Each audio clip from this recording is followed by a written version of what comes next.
पवन भाई बंदी छोड़ संत गुरु रामपाल जी महाराज जी की जय हो।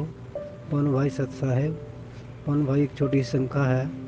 हमने पवन भाई आपका सत्संग सुना था कल रात को, भगत से आप सत्संग कर रहे थे। उस भगत ने एक सवाल पूछा था आपसे।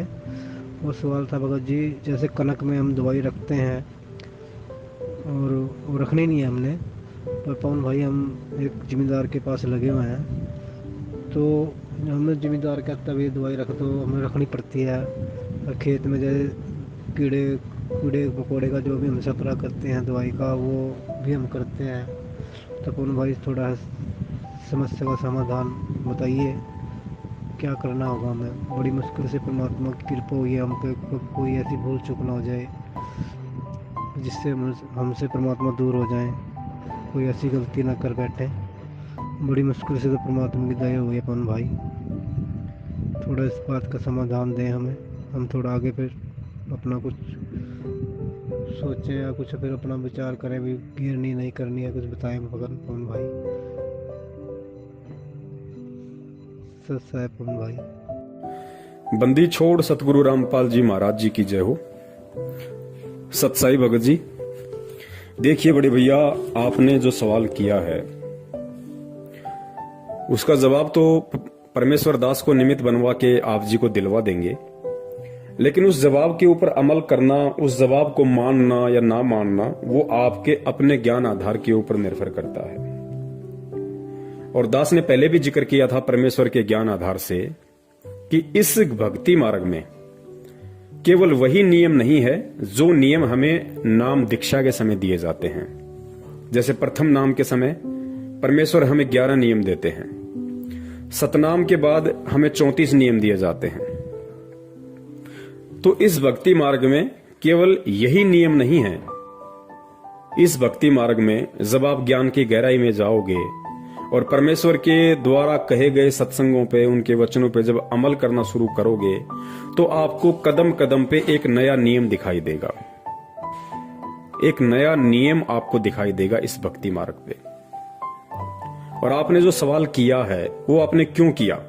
वो आपने इसलिए किया क्योंकि परमेश्वर की सत भक्ति अपनाने के बाद आपकी आत्मा ने आपको चेताया कि भाई अपनी रोजी रोटी के लिए, अपने स्वार्थ के लिए आप किसी की हत्या नहीं कर सकते, आप जीवों की हत्या नहीं कर सकते, अपने स्वार्थ के लिए। तो भगत जी, इसका जो समाधान है, इसका समाधान यही है कि जिस व्यक्ति को परम पूज्य सतगुरु रामपाल जी महाराज जी का ज्ञान हो जाएगा और जो उनके तत्व ज्ञान को ध्यान से सुनता है, गहराई से सुनता है, तो उस तत्व ज्ञान में परमेश्वर ने बताया कि एक भगत को अपने गुरुदेव से क्या मांगना चाहिए। सबसे पहले तो भगत को अपने गुरुदेव से यही मांगना चाहिए कि भक्ति दान मोहे दीजियो देवन के देवा हो। सबसे पहले तो भगत ने हमेशा अपने परमेश्वर से, अपने सतगुरु से केवल भक्ति ही मांगनी चाहिए कि हे परमेश्वर, दास को इस काल लोक में भक्ति करवा देना मालिक, दास को मर्यादाओं में रखना परमात्मा, हर समय दास के शीश पे अपना पंजा बनाए रखना परमात्मा। ये भव सागर है, यहाँ बहुत गहरा उलझेड़ा है परमात्मा, आपकी विशेष रजा के बिना यहाँ से जीव का निकलना तो बहुत दूर की बात है, इस भक्ति पे 2 कदम चलना भी दूभर है। तो परमेश्वर आप अपने दास पे विशेष अपनी मेहर रखना। और उसके बाद भगत क्या मांगेगा? उसके बाद परमात्मा ने कहा कि भगत को अपने जीवन उपार्जन के लिए, अपनी रोजी रोटी के लिए केवल परमात्मा से यही प्रार्थना करनी चाहिए कि साईं इतना दीजियो जामे कुटुंब समावे, हम भी भूखे ना रहें अतिथि न भूख हो जावे। कि हे परमात्मा, आपने अपने दास को यह अनमोल ज्ञान देके सब कुछ समझा दिया परमात्मा, और इस ज्ञान को लेने के बाद और जिस जिस आत्मा के अंतःकरण में परमेश्वर सतगुरु रामपाल जी महाराज जी का तत्व ज्ञान उतर जाता है, उसके बाद उस भगत को यह भी मालूम पड़ जाता है कि परमेश्वर की एक और भी वाणी है कि यो गुरु ज्ञान विज्ञान वाणी जीवित ही जग में मरो। गुरु जी का जो ज्ञान है, जो विशेष ज्ञान है, जो विज्ञान है, तत्व ज्ञान है, वो कहता है कि अब भगत को जीवित ही मरने की रिहर्सल करनी पड़ेगी। और जीवित मरने के विषय में परमात्मा ने बताया, यहां की जो सांसारिक इच्छाएं हैं, जो केवल हमें काल जाल में ही अधिक फंसाती हैं, हमें उनसे पीछे हटना पड़ेगा, हमें उनसे दूर हटना पड़ेगा। उसको जीवित मरना कहते हैं। गुरुदेव ने बताया जैसे आपका पड़ोसी 4 व्हीलर ले आता है, या आपका पड़ोसी कोई बहुत अच्छी फैक्ट्री लगा लेता है, बहुत अच्छा पैसा कमा रहा है, तो उस पड़ोसी को देख के यदि हमें ज्ञान है तो हमने अपने मन में जैसी सांसारिक भोग विलासिता की वस्तुएं उसके पास में है, उनको प्राप्त करने की इच्छा हमारे अंदर उत्पन्न नहीं होनी चाहिए। उसी को जीवित मरना कहते हैं। तो उसके बाद परमात्मा ने बताया कि दूसरी बात केवल परमात्मा से हमारे को यही मांगनी है कि साईं इतना दीजिए जिसमें कुटुंब समावे, और हम भी भूखे ना रहें, साधु न भूखो जाओ। तो भगत जी फिर आप ये बताइए, फिर जीव हत्या करने वाली बात आ कहां जाएगी? आज आप किसी जमींदार के वहां पे मजदूर बन के मजदूरी कर रहे हैं, आपको महीने का 10 से 15 हजार रुपए में मिल जाता होगा, और आप वहां पे पाप कितने कमा रहे हैं? आप करोड़ों जीवों की उस फसल के ऊपर स्प्रे करने के लिए जो आप केमिकल का यूज करते हैं, या उसके जो अन्न का भंडार है वहां पे आप केमिकल वगैरह रखते हैं, उसमें कितने जीवों की हत्या होती है, कितने सूक्ष्म जीव मरते हैं। भगत जी वो पाप किसको लगेगा? वो पाप हमें लगेगा। उसको तो लगेगा ही लगेगा, लेकिन वो पाप हमें भी लगेगा, क्योंकि हम अपनी रोजी रोटी के लिए, अपने स्वार्थ के लिए, अपने पेट पालन के लिए हम दूसरे जीवों की हत्या का पाप अपने सिर पे रख रहे हैं। भगत जी उस जमींदार को तो ज्ञान नहीं है, वो तो पता नहीं क्या क्या प्लानिंग करके बैठा हुआ है, और सांसारिक व्यक्ति की तो अनेकों प्लानिंग होती है, एक खत्म नहीं होती, उससे पहले 2 नई प्लानिंग तैयार हो जाती हैं।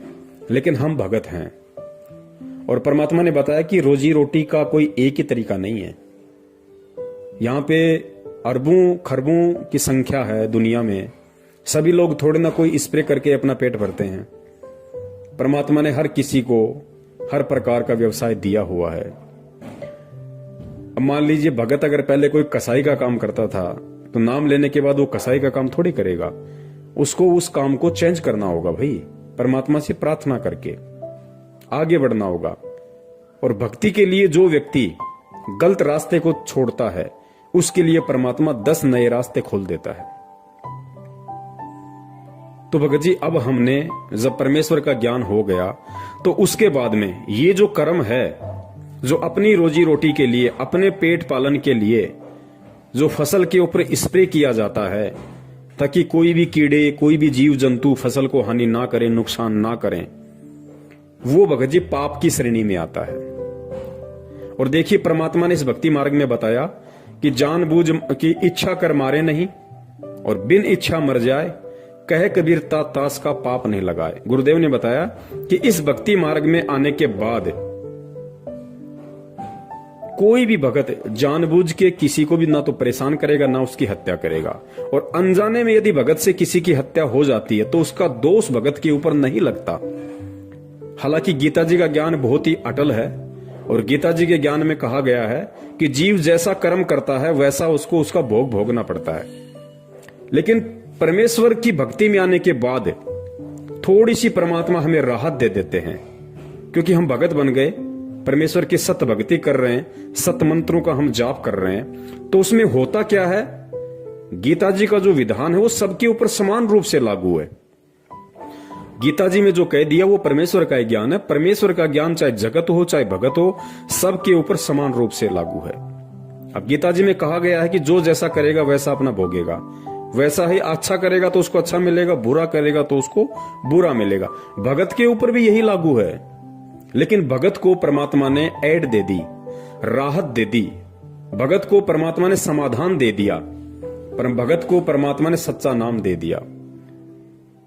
अब जैसे हम सारा दिन अपनी रोजी रोटी के लिए भटकते हैं, और परमेश्वर कहते हैं कि पृथ्वी ऊपर पग जो धारा करोड़ जीव एक दिन में मारा, कि एक व्यक्ति जब अपने घर से रोजी रोटी के लिए निकलता है तो 1 करोड़ जीवों की हत्या करके शाम को वापस लौटता है, सूक्ष्म जीवों की।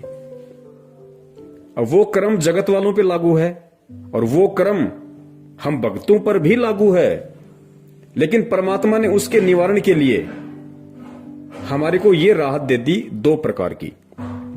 पहली रात तो ये कि रोजी रोटी के लिए जब हम कहीं जा रहे थे तो उन जीवों की हत्या करना हमारा मकसद नहीं था, तो वो अनजाने में हुए पाप है। इसलिए परमात्मा उन अनजाने में हुए पाप कर्मों की, हत्याओं की हमें समय याचना देता है। और उसके बाद भी यदि हमें किसी प्रकार का कोई दोष रहता है तो फिर परमात्मा ने हमारे को वो साबुन दे रखा है, पाप कर्म रूपी जो कपड़ा है उसको साफ करने के लिए फिर परमात्मा ने हमारे को सच्चा नाम दे रखा है। उस सच्चे नाम के सुमरण से फिर वो पाप कर्म धुल जाते हैं।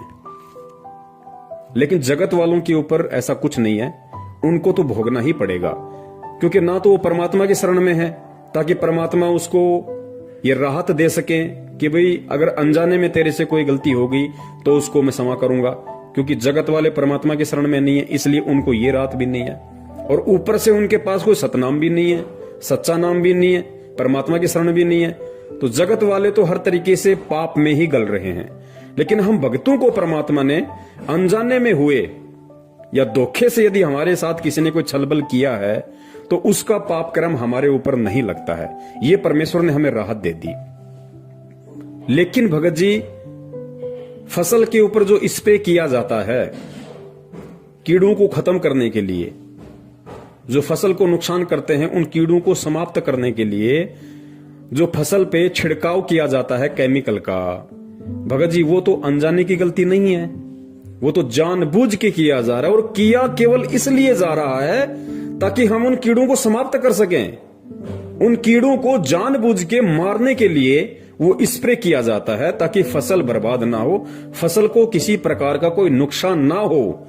तो भगत जी ये अनजाने की गलती नहीं है, ये जानबूझ के की जा रही गलती है। और भगत होने के बाद यदि जानबूझ के भगत गलती करेगा तो जिस प्रकार परमात्मा ने अनजाने की गलती के लिए भगत को माफ करने की बात कही है, उसी प्रकार इस भक्ति में आने के बाद में जानबूझकर की गई गलती की सजा भगत को जगत से कई गुना ज्यादा मिलती है। यह परमात्मा का विधान है। तो भाई हम ऐसे पंगे में पांव क्यों दें? अब बहुत सारे भगत भाइयों को शंका हो जाएगी कि भाई हमारे पास तो सैकड़ों बीघा जमीन है, मेरे पास तो 50 किला जमीन है, और मैं तो गेहूं भी करता हूं, पूरी जमीन में सरसों भी करता हूं, जो मक्का बाजरा भी करता हूं, तो भाई मुझे तो उसमें कीटनाशक का इस्तेमाल करना पड़ता है, तो फिर मैं क्या करूं? देखिए भगत जी, ये सतगुरु रामपाल जी महाराज जी की सत भक्ति है, और इस भक्ति में सबसे पहले हमने भगत बनना पड़ेगा, साधु बनना पड़ेगा। और साधु बनने के लिए सबसे पहले हमें अपनी इच्छाओं को सीमित करना पड़ेगा। जब हम अपनी इच्छाओं को सीमित करेंगे तो भले ही मेरे पास में 50 किला जमीन हो, अगर मैंने अपनी इच्छाओं को समाप्त करना शुरू कर दिया है, अपनी फालतू की इच्छाओं को वश में करना शुरू कर दिया है, तो मुझे 50 किला जमीन में गेहूं उत्पादन करने की कोई आवश्यकता नहीं है। मुझे केवल उतना ही अन्न उत्पादन करने की आवश्यकता है जितना अन्न मेरे जीवन उपार्जन के लिए पर्याप्त है। बाकी यदि मैं अन्न उपार्जन करूंगा भगत होके तो मुझे केमिकल का स्प्रे भी करना पड़ेगा। फिर जब वो फसल पैदा होगी, उस गेहूं जो बाजरे को भंडार घर में रखने के लिए, क्योंकि ज्यादा फसल का उत्पादन वही व्यक्ति करता है जिस व्यक्ति को फसल बेचनी होती है। और बहुत सारे जो बड़े बड़े जमींदार होते हैं वो साल भर के लिए स्टॉक कर लेते हैं, और स्टॉक करेंगे तो उनको जाहिर सी बात है, उनको पता है कि भाई इसमें ये फसल बर्बाद होने की आशंका ज्यादा है, उसमें कीड़े वगैरह लगने की आशंका ज्यादा है, तो फिर वो केमिकल वगैरह का उसमें छिड़काव कर देते हैं, स्प्रे कर देते हैं, या और बहुत सारी जैसे कोई एल्ड्रिंग वगैरह आती है उसमें एल्ड्रिंग वगैरह रख देते हैं। तो भगत जी, भगत होके अब हमने ये नहीं करना है, और जितनी हमारे को जीवन उपार्जन के लिए अन्न उत्पादन करना आवश्यक है, अब हमने केवल उतना ही अन्न उत्पादन करना है। भले ही मैं भगत हूं और मेरे पास में 50 किला जमीन है, और मेरा साल भर का काम यदि 5 किला जमीन के गेहूं से चल रहा है तो मुझे 5 किलो गेहूं जमीन में ही गेहूं उत्पादन करना है। बाकी आप किसी को बटाई पे दे सकते हो, हिस्से में दे सकते हो, हिस्सेदारी में दे सकते हो, ताकि वो भी बेचारा अपने परिवार का पेट पाल ले और उसका कुछ प्रतिशत आपको भी मिल जाए। और वो आप परमेश्वर के धर्म भंडारे में लगा दो, आप परमेश्वर को दान रूप में दे दो, तो आपके ऊपर भी भार नहीं रहेगा। और जितना आपको आवश्यक है उतना आपको परमात्मा उस 5 किले जमीन में दे देगा। वरना आप ज्यादा उत्पादन करोगे, ज्यादा उत्पादन करने के लिए फिर आपको सारी व्यवस्था करनी पड़ेगी, जो केवल हमें पाप का ही भागी बनाएगी। और दूसरी बात भगत जी, अब हम परमात्मा के भगत हैं, परमात्मा के बच्चे हैं, और अब भी यदि हम इन चीजों की इच्छा लेके यदि हम इस तरीके से संचय करेंगे तो भगत जी फिर हम कहीं ना कहीं हम परमात्मा की मर्यादाओं से दूर हैं। हम अभी भगवान को और भक्ति को नहीं समझ पाए हैं। वरना गुरुदेव ने कबीर सागर का सरलार्थ पेज नंबर 83, पेज नंबर 83 को आप ध्यान से पढ़ना भगत जी, क्योंकि ये कमी हमारी सत्संगों को ना सुनने की है। पेज नंबर 83 पे काल ने परमात्मा को कहा था, काल ने कहा कि उस समय से पहले, यानी जब परमेश्वर ने काल को कहा कि भाई तू कितनी ही जोर लगा लेना, तू कितनी ही ताकत लगा लेना, कलयुग की बिचली पीढ़ी में मैं जाऊंगा, अपने बच्चों को सतज्ञान दूंगा, सत भक्ति दूंगा और उनको समझा बुझाकर अपने निज लोक सतलोक लेकर जाऊंगा। तो काल ने परमात्मा से फिर क्या कहा? काल ने कहा कि उस समय से पहले मैं पूरी पृथ्वी के ऊपर शास्त्र विधि त्याग कर मनमाना आचरण करवाकर शास्त्र विरुद्ध ज्ञान बताकर झूठे नाम तथा गलत साधना से अभ्यस्त कर दूंगा। जब 13वां अंश आकर सत्य कबीर पंथ चलाएगा, उसकी बात पर कोई विश्वास नहीं करेगा, उल्टे उसके साथ झगड़ा करेंगे। कबीर जी को पता था कि जब कलयुग के 5505 वर्ष पूरे होंगे सन 1997 में, तब शिक्षा की क्रांति लाई जाएगी, सर्व मानव अक्षर ज्ञान युक्त किया जाएगा। उस समय मेरा दास सर्व धार्मिक ग्रंथों को ठीक से समझकर मानव समाज के रूबरू करेगा। सर्व परमाणु को आंखों देखकर शिक्षित मानव सत्य से परिचित होकर तुरंत मेरे 13वें पंथ में दीक्षा लेगा और पूरा विश्व मेरे द्वारा बताई गई भक्ति विधि तथा तत्व ज्ञान को हृदय से स्वीकार करके भक्ति करेगा। उस समय पुनः सतयुग जैसा वातावरण होगा। अब पुण्यात्माओं आगे ध्यान से पढ़ना, आगे ध्यान से पढ़ना।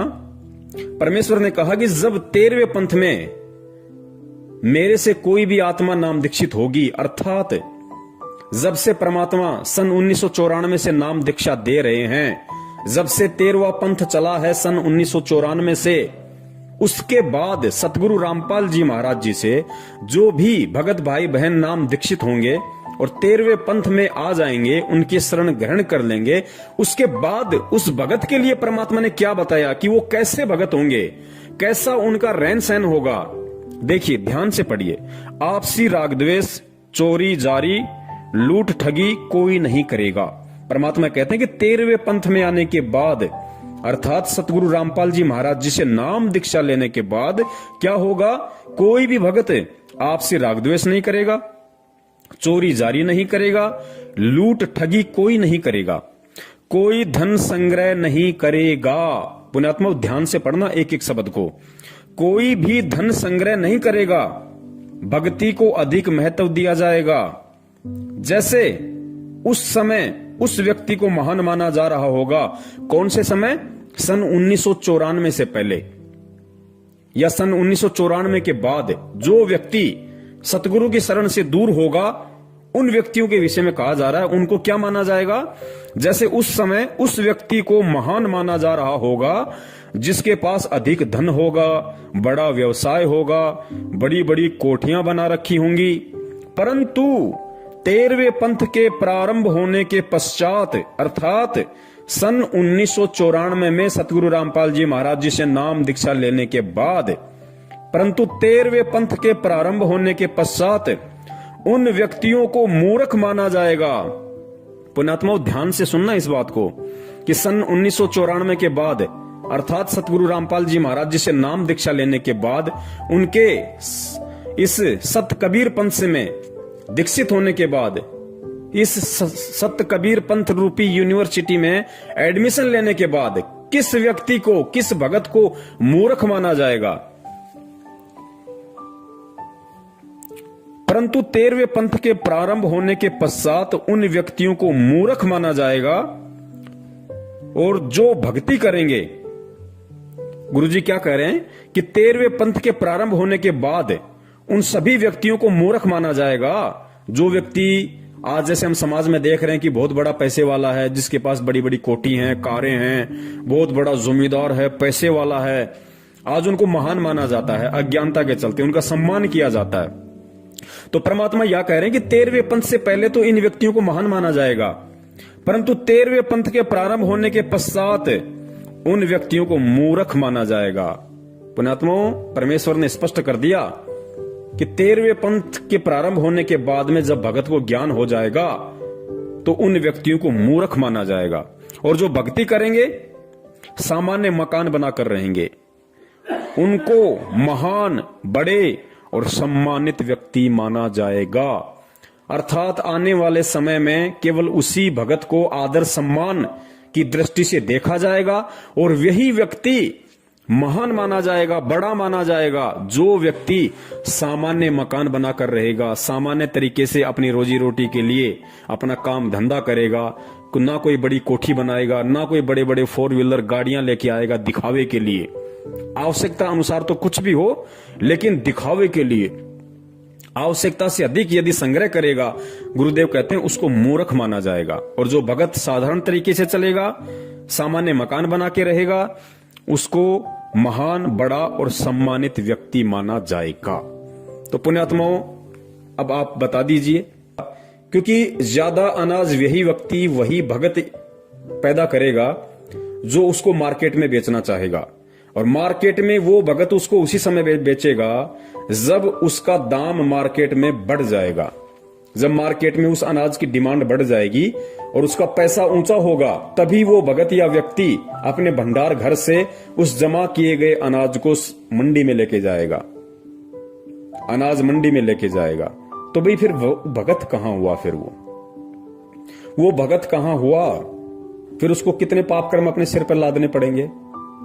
फिर वो परमात्मा की वाणी पे कहां चला?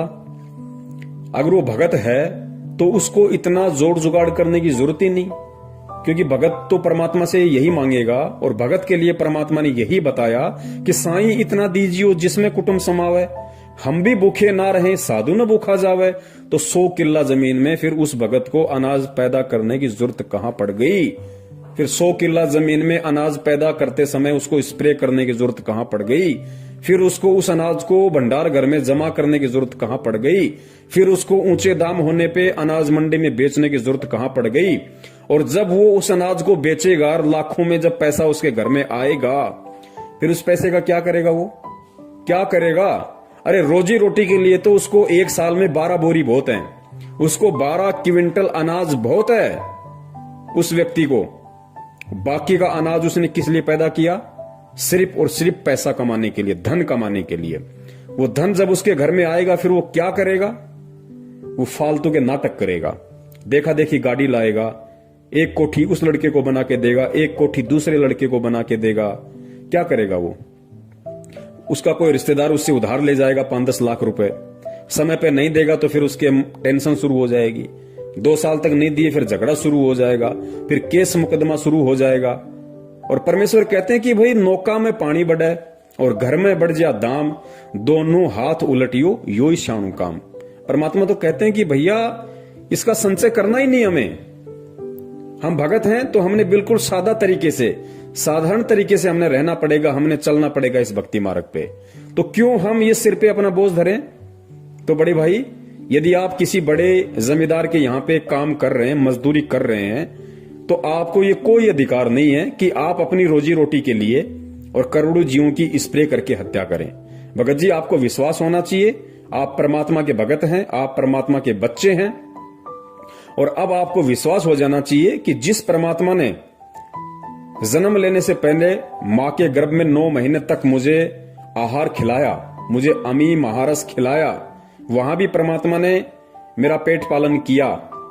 और जैसे मां के गर्भ से बाहर आया तो परमात्मा ने जिन मां के स्तनों में दूध का टपका नहीं था, परमात्मा ने वो भी खोल दिए। और फिर जब हमारे दांत आना शुरू हुए, हम रोटी खाने के लायक हुए, तो परमात्मा ने माता पिता के थ्रू उन्होंने हमारी परवरिश की। और जब समझदार हो गए तो परमात्मा ने हमें काम धंधा दिया। तो भगत जी, फिर हमें आज टेंशन क्यों है? आज तो हम सीधे परमात्मा की शरण में हैं, हम सीधे सतगुरु की शरण में हैं। और हमें विश्वास होना चाहिए कि जिस सतगुरु ने, जिस पूर्ण परमेश्वर ने सतगुरु रूप में आके संत रामपाल जी महाराज जी के रूप में प्रकट होके मुझे भक्ति दी, मुझे भजन दिया, जिस परमात्मा ने मुझे भजन दिया वो मुझे भोजन क्यों नहीं देगा? मुझे अवश्य भोजन देगा। भोजन की व्यवस्था भी वो ही करेगा। लेकिन उसके लिए अब हमने भगत जी इस तरह के उल्टे काम धंधे नहीं करने हैं, या ऐसा कोई भी काम नहीं करना जिसमें परमात्मा की मर्यादाओं का हनन होता हो, परमात्मा का विधान टूटता हो। अब यहां पे कुछ भगत भाई उनको और शंका हो जाएगी कि भगत जी हमारे थोड़ी जमीन ज्यादा है, या हमारी जमीन तो ऐसी है, उसमें जब तक हम यदि कीटनाशक का छिड़काव ना करें, यदि हम जब बीज की बिजाई करते हैं तो बिजाई के समय हमने उसमें केमिकल लगाना पड़ता है, एल्ड्रिंग लगानी पड़ती है, ताकि जब वो जमीन में हम बीज डालेंगे ट्रैक्टर के माध्यम से, हल के माध्यम से, तो उसको कीड़े ना लग जाएं। भगत जी अब हमने ये परंपरागत तौर तरीके नहीं अपनाने जगत वाले। जगत के लिए तो ठीक नहीं कह सकते, लेकिन उनको ज्ञान नहीं है इसलिए वो लोग कर रहे हैं। लेकिन हम भगत हैं, अब हमने भगत जी बीज बिजाई के समय हमने किसी भी प्रकार के केमिकल का इस्तेमाल नहीं करना है, ये सोच के कि इससे फसल में कीड़ा नहीं लगेगा। भगत जी देखिए, दास को अच्छे से पता है, दास भी एक किसान परिवार से है। जब हमारे माता पिता खेत में बिजाई वगैरह करते थे बीज की ट्रैक्टर के माध्यम से, तो वो क्या करते थे कि जैसे बीज लेके आए महंगा, और फिर साथ में एक 100 ग्राम की एक एल्ड्रिंग बोला करते थे उसको, एक केमिकल का डब्बा लाते थे, उसको छुपा के रखते थे किसी बच्चे के हाथ न लग जाए, क्योंकि जहर होता है। और जो बीज होता था जमीन में डालने वाला, उस बीज में उसको मिला दिया करते थे अच्छे से मिक्सिंग करके, फिर उसको ट्रैक्टर के माध्यम से जमीन में उसकी बिजाई की जाती थी, ताकि जमीन में कीड़ा ना लगे, उसको अन्न को, उस बीज को कीड़ा ना लगे। और भगत जी जब ट्रैक्टर के माध्यम से वो जमीन में बीजा जाता था, तो बहुत सारे प्रकार के जैसे बगुले होते हैं, चिड़ियां होती हैं, ये उस बीज को खाने के लिए, या जैसे ही कोई कीड़े मकोड़े हल चलते समय ऊपर आ जाते थे, उनको खाने के लिए वो पीछे पीछे चलते रहते थे। और जब किसी चिड़िया या बगुले के मुंह में वो एल्ड्रिंक लगा हुआ, वो जहर लगा हुआ अन्न उसके मुंह में आ जाता था, उसको खा लेता था, भगत जी कुछ ही देर के बाद में वो तड़प तड़प के मरता था। तो भगत जी वो दोष किसको लग रहा? हम क्यों ऐसे पंगे में पांव देंगे? अब जगत वाला तो कर सकता है, लेकिन भगत नहीं कर सकता। अब हम भगत हैं, अब हमारी को भगवान पे विश्वास करना पड़ेगा। पहले क्या होता था, जब बिजाई का समय होता था और जिस दिन कोई भी किसान अपने खेत में बिजाई करके वापस आता था, उस दिन एक छोटा सा त्योहार सा मनाया जाता था। उस घर में कुछ मीठा बनता था, कोई खीर बनाता था, कोई हलवा बनाता था, कुछ भी वो लोग बनाया करते थे, ताकि हमारी जो बिजाई है वो ठीक ठाक हो। भगत जी अब भी हमने वही करना है, लेकिन थोड़ा सा तरीका चेंज कर देना है। आज जब भी हम, कोई भी किसान भाई है, अपने खेत में जब वो बिजाई के लिए जाता है, तो उसने किसी भी प्रकार के एल्ड्रिंग का और केमिकल का प्रयोग बिल्कुल नहीं करना है। ये जीव हत्या में आएगा, ये हमको दोष लगेगा। जब तक नहीं पता था हम कर रहे थे, वो एक बात अलग थी, लेकिन भगत जी अब हम ये नहीं कर सकते। अब हम उस तरीके को चेंज करेंगे, क्योंकि हम सतगुरु की शरण में हैं और धरती पे भगवान है। क्या नहीं कर देगा परमात्मा? जब उस परमात्मा ने धना भगत के, और इतना बता दिया परमात्मा ने कि धना भगत ने एक दिखावे के लिए और कंकर पत्थर इकट्ठे करके और खेत में बीज दिए, और परमात्मा ने उस कंकर पत्थर से तुम्बे खड़े कर दिए, और तुम्बों के अंदर, जो कि अविश्वसनीय, कोई नहीं कर सकता, दुनिया की कोई साइंस नहीं कर सकती, परमात्मा ने उन तुम्बों के अंदर ज्वार पैदा कर दी, अन्न पैदा कर दिया। भगत जी आज भी तो वही परमात्मा धरती पे है, और विश्वास तो हमें धना भगत से ज्यादा होना चाहिए, क्योंकि धना भगत तो उस समय परमात्मा की शरण में भी नहीं था। उसके तो पिछले जन्म के कोई भक्ति पुण्य संस्कार थे, जिस आधार से परमात्मा ने उसके कंकर को ज्वार बना दिया। और आज हम तो डायरेक्ट सतगुरु की शरण में हैं, उस भगवान की शरण में हैं। आज क्या वो परमात्मा बिना केमिकल के हमारी फसल को नहीं उपजा देगा? लेकिन भगत जी हमें विश्वास नहीं है। अब जो मेरे किसान भाई हैं, जो भगत भाई हैं, जो किसान है, अब वो तरीका चेंज कर दें और भगवान पे विश्वास करना शुरू करें। फिर कब करेंगे भाई? आप जब भी अपने खेत में बिजाई के लिए जाओ, भगत जी, अपने घर पे आपने जो दरबार बना रखा है परमात्मा का, भगत जी उस बीज को वहां रखो, मालिक के वहां दरबार पे, परमात्मा के चरणों में रखो उस बीज को नीचे दरबार के, और परमेश्वर से अरदास करो कि हे परमपिता परमेश्वर, आपका दास आपके ज्ञान आधार पे चलते हुए, परमात्मा मैं जीव हूं, मैं नादान हूं, हालांकि मुझे इतना विश्वास नहीं है क्योंकि वर्षों से मैं इसी विधि से ये जहर लगा लगा के जमीन में बीज डाल रहा हूं, लेकिन परमात्मा अब मुझे आपके विधान का पता चल रहा है और मैं आप पे विश्वास करते हुए मेरे परमपिता परमात्मा अब आपका दास खेत में बिजाई के लिए जा रहा है और परमात्मा आपका दास आपके चरण कमलों में ज्योति हवन का संकल्प करता है।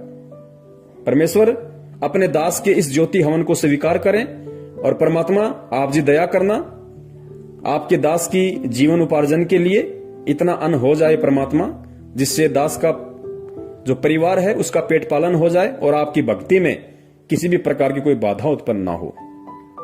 और परमात्मा मैं अब उन परंपरागत तौर तरीकों को, उन दुनिया वालों की देखा देखी अब मैं जीव हत्या नहीं कर सकता।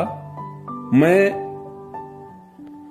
अच्छी फसल की पैदावार के लिए या इस बीज में किसी प्रकार का कोई कीड़ा ना लगे उसके लिए परमात्मा मैं अब बिल्कुल भी केमिकल का इस्तेमाल नहीं करूंगा। मैं बिल्कुल भी जीव हत्या का जो पाप लगता है मैं उसका दोषी नहीं बनना चाहता।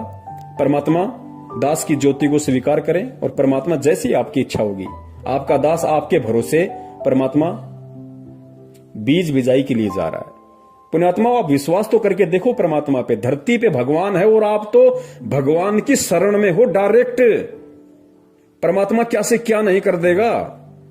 जब बिना परमात्मा की शरण के धना भगत के कंकर को परमात्मा ने तुम्बा बना के ज्वार पैदा कर दी, तो क्या तुम्हारे खेत में परमात्मा कुछ नहीं कर देगा? लेकिन हमें धना भगत के उतना विश्वास नहीं है। और परमात्मा कहते हैं कहे कबीर सुनो भाई साधो, मैं तो हूं विश्वास में। तो पुण्यात्माओं हमने विश्वास करना पड़ेगा, भगवान धरती पे है। हमने ये अपनी अंतरात्मा से, अपने हृदय से इस बात को स्वीकार करना पड़ेगा कि फिर परमात्मा क्या से क्या नहीं कर सकता। परमात्मा कुछ भी कर देगा क्योंकि वो कुछ भी करने में समर्थ है। पुण्यात्माओं ये परिवार हमारा नहीं है। इस परिवार के पेट पालन की चिंता हमें नहीं होनी चाहिए कि फसल नहीं होगी तो क्या होगा, कहां से लाऊंगा, कैसे खिलाऊंगा। पुण्यात्माओं गुरुदेव ने बताया कि तुम एक मजदूर बनके इन बच्चों की देखभाल करो, सेवा करो। ये बच्चे मेरे हैं, ये मेरी आत्माएं हैं, ये तेरा बेटा बेटी नहीं है, ये मेरा बेटा बेटी और तू भी मेरा बेटा है। तू केवल मजदूरी कर एक सेवा के तौर पे, बाकी काम मेरा है। अरे जो परमात्मा तीनों लोकों में प्रवेश करके सभी जीव आत्माओं का धारण पोषण कर रहा है, पुण्यात्माओं जब हम उसकी डायरेक्ट शरण में हैं तो क्या हमारी नहीं करेगा? परमात्मा कहते हैं पो पाटी पगड़ा भया और जागी जिया जून और सब काहू को देत है वो चौथ समाना चून। अरे हम तो इतनी मेहनत करके इतनी हत्या का दोष अपने सिर पे रख के हम लोग खेत में बिजाई करने जाते हैं, इतनी मेहनत करते हैं, इतना सब कुछ करते हैं, देखभाल करते हैं, और खाते क्या है? 2 रोटी सुबह 2 रोटी शाम को। और वो हाथी, पुण्यात्मा विचार करो वो क्या करता है? उसने कब खेत में फसल बोई? और जितना एक आदमी 1 महीने में नहीं खाता होगा उतना तो हाथी 1 दिन में खा जाता है। उसका भी तो परमात्मा पेट भर रहा है रोजाना। तो भाई हमें विश्वास करना पड़ेगा भगवान पे, फिर देखना परमात्मा का खेल। और फिर जो भगत होगा वो केवल इतना ही अन्न उत्पादन करेगा जितना उसके परिवार की, उसके कुटुंब की आवश्यकता होगी, और आवश्यकता के अनुसार करेगा तो उसको भंडार करने की जरूरत ही नहीं। वो सीधा सीधा अपने घर में 8-10 बोरी जो भी होंगी अपना रोजी रोटी के लिए अपना वो रख लेगा और बाकी को अपना मार्केट में सेल कर देगा, नमक लूण मिर्ची के लिए या अन्य छोटी मोटी आवश्यकता की जो वस्तुएं हैं उसके लिए यदि उसको अन्न कुछ बचता है तो उसके लिए वो अनाज मंडी में उसको सेल कर देगा, और साल भर का उसको जितना चाहिए उतना वो अपने घर पे रख लेगा। तो साल भर में अनाज का कुछ खराब होता नहीं है, तो हम उस पाप से भी बच गए। और परमात्मा की वाणी पे भी हम चल गए कि साईं इतना दीजिए जिसमें कुटुंब समाव, हम भी भूखे ना रहे अतीत न भूख हो जाए। तो ये तो था हमारे किसान भाइयों के लिए। और बाकी मेरे जैसे जो भाई बहन है जो अपना रोज खाते हैं, रोज कमाते हैं, उनको तो किसी प्रकार की दिक्कत ही नहीं है, ना उनको जमा करना, क्योंकि आटे का 5 या 10 किलो का एक कट्टा आता है, अपना ले आओ, 5 दिन में खत्म, फिर दूसरा ले आओ। तो हमें तो किसी प्रकार की दिक्कत ही नहीं है। तो किसान भाइयों को इस तरीके से इस भक्ति मार्ग पे अब परमेश्वर पे विश्वास करके और दुनिया वालों की देखा देखी फालतू की चीजों की इच्छा के लिए, या वैसे भी नादानी में जैसे दुनिया पहले जो सारे ये कर्म कर रही थी, एल्ड्रिंग लगा के, केमिकल लगा के बीज की बिजाई करना, फिर फसल के ऊपर स्प्रे करना।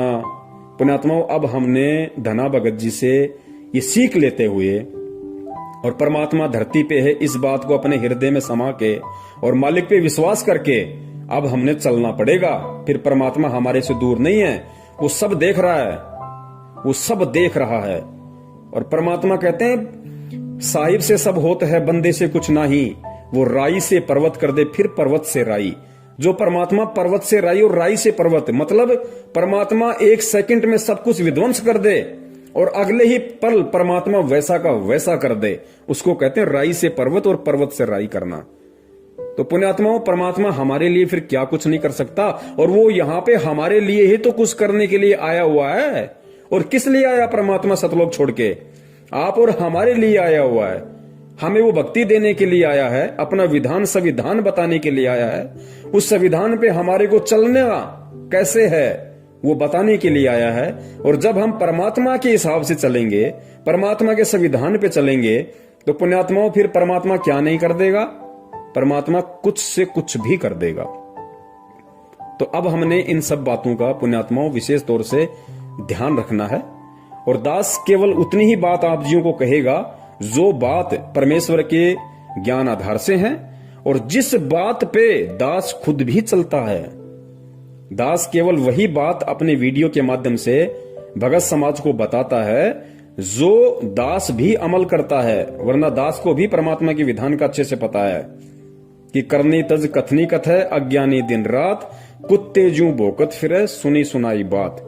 तो मैं कुत्ते की शरण में आ जाऊंगा अगर मैं संगत को, मेरे भगत भाई बहनों को सलाह देता रहा, उनका समाधान करता रहा और मैं खुद यदि उन पॉइंट्स पे अमल नहीं करूंगा, तो पुण्यात्मा फिर मैं कुत्ते की शरण में आ जाऊंगा, परमात्मा मुझे कभी माफ नहीं करेगा। इसलिए दास केवल उतनी ही बात बोलता है और वही सलाह अपने भगत भाई बहनों को देता है जो दास उन पे अमल करता है। अन्यथा दास को कोई अधिकार नहीं है किसी को कोई सलाह देने की। तो पुण्यात्माओं, अब हम भगत हैं और परमात्मा धरती पे है, अब हमने इस तरीके से चलना होगा। और भगत जी, ठीक है, आप किसी जमींदार के वहां पे काम कर रहे हैं, आप उसका ये सीजन तो निकालो, बीच में छोड़ोगे वो भी ठीक नहीं है, किसी को धोखा देना भी गलत है। लेकिन आप जब तक वहां पे काम कर रहे हो और आपके सामने ऐसी नौबत है, तो भगत जी ये सीजन तो आपने उसका निकालना पड़ेगा। और परमात्मा से आप जी प्रार्थना कर करके जब भी आप अपना वो करो, स्प्रे वगैरह कुछ भी आपको करना पड़े, तो अपना जो भी परमेश्वर का आपको नाम मिला हुआ है, आप परमेश्वर के नाम के साथ में और मंगलाचरण के साथ में आप जी ने परमात्मा से प्रार्थना करते हुए, समय याचना करते हुए आपने अपना वो कर्म करना है कि परमात्मा जैसे तैसे करके इसका ये सीजन निकल जाए, उसके बाद ये अपने मैं अपने। और परमेश्वर, मैं रोड पे ठेला लगा के अपना जीवन उपार्जन कर लूंगा, लेकिन इस पाप में पांव दोबारा नहीं दूंगा। तो भाई इस तरीके से हमने बचना पड़ेगा भगत जी, क्योंकि ये सब कुछ काल के दाव हैं। देखो, ऐसे उपाय वो व्यक्ति करता है जो भक्तिहीन है, जिसके पास में भक्ति नहीं है, जिसको भगवान पे विश्वास नहीं है, या जिसको बहुत सारी इच्छाएं जिसके अंदर हैं। तो भगत जी वो व्यक्ति इस तरह के काम किया करता है। और काल यही चाहता है, क्योंकि अभी परमात्मा ने पढ़वाया ना, काल ने कहा था कि उस समय तक तो मैं इन जीवों को भक्ति से इतना दूर कर दूंगा, भगवान से इतना दूर कर दूंगा कि जब 13वें पंथ में तेरा दास जाएगा तो कोई उसकी बात को स्वीकार भी नहीं करेगा। लेकिन भगत जी, अब हमने, चूंकि हम अगर भगत बने हैं, तो भगत जी हमने भगत बन के दिखाना पड़ेगा। हमने भगत के गुण, भगत के लक्षण अपने ऊपर धारण करके दिखाने पड़ेंगे। हमने काल को नीचा और सतगुरु का मस्तिष्क इस ज्ञान आधार से ऊंचा करके दिखाना पड़ेगा कि हम संत रामपाल जी महाराज जी के सच्चे भगत हैं, हम उनके सच्चे शिष्य हैं, ताकि काल को भी शर्म आ जाए कि वास्तव में जो परमेश्वर ने कहा था मेरे से, वो परमात्मा ने मेरी लाख कोशिशों के बावजूद भी कर दिखाया। तो ये खाली एक किसान वाला क्षेत्र नहीं, जिस भी क्षेत्र में या जिस भी व्यवसाय में जो भी भगत भाई बहन हैं, और यदि उन व्यवसाय में उस व्यवसाय के अकॉर्डिंग यदि ऐसी कोई प्रॉब्लम है, ऐसी कोई दिक्कत है, ऐसी कोई बाधा है जो परमात्मा के विधान के खिलाफ है, परमात्मा की जहां मर्यादाओं का हनन होता है, तो उन भगत भाई बहनों ने भी परमात्मा के ज्ञान आधार से इसी प्रकार उनका समाधान करना पड़ेगा। और हर स्थिति में अंततः उन बातों से दूर हटके और परमात्मा को प्रसन्न करना पड़ेगा, और ये दिखाना पड़ेगा परमेश्वर को कि परमेश्वर आपने हमें जो शिक्षा दी, आपने हमें जो भक्ति दी, और आप हमें जैसा बनाना चाह रहे हैं परमात्मा, हम भी उसके अकॉर्डिंग बनने की पूरी कोशिश कर रहे हैं। तो गुरुदेव कहते हैं जब इंसान खड़ा होके चलने लगता है तो परमात्मा पीछे से धक्का मार देता है, और जो मेरे जैसा नालायक घुटने टेक के बैठ गया उसको परमात्मा क्या जबरदस्ती खड़ा करेगा। तो भाई अगर हम भगत बने हैं तो हमने फिर भगत पूरा ही बनना है, कच्चा भगत नहीं बनना, फिर आधा अधूरा भगत नहीं बनना, परमात्मा को दुखी नहीं करना। क्योंकि हमारे राजस्थान में कहावत है कि भाई जब ओखली में सिर दे दिया तो फिर मूसल से क्या डरना। अरे जब ओखली में मुंह दे दिया फिर मूसल से क्या डरना। जब परमात्मा की भक्ति अपना ली, भगत बनने की जो प्रोसीजर है वो हमने शुरू कर दी, तो भाई भगत ही बन के दिखाना फिर, ताकि दुनिया भी याद रखे और दुनिया भी सोचने पे मजबूर हो जाए कि भाई अगर भगत हो तो संत रामपाल जी महाराज के जैसे हों। बंदी छोड़ सतगुरु रामपाल जी महाराज की जय हो। सत साहिब।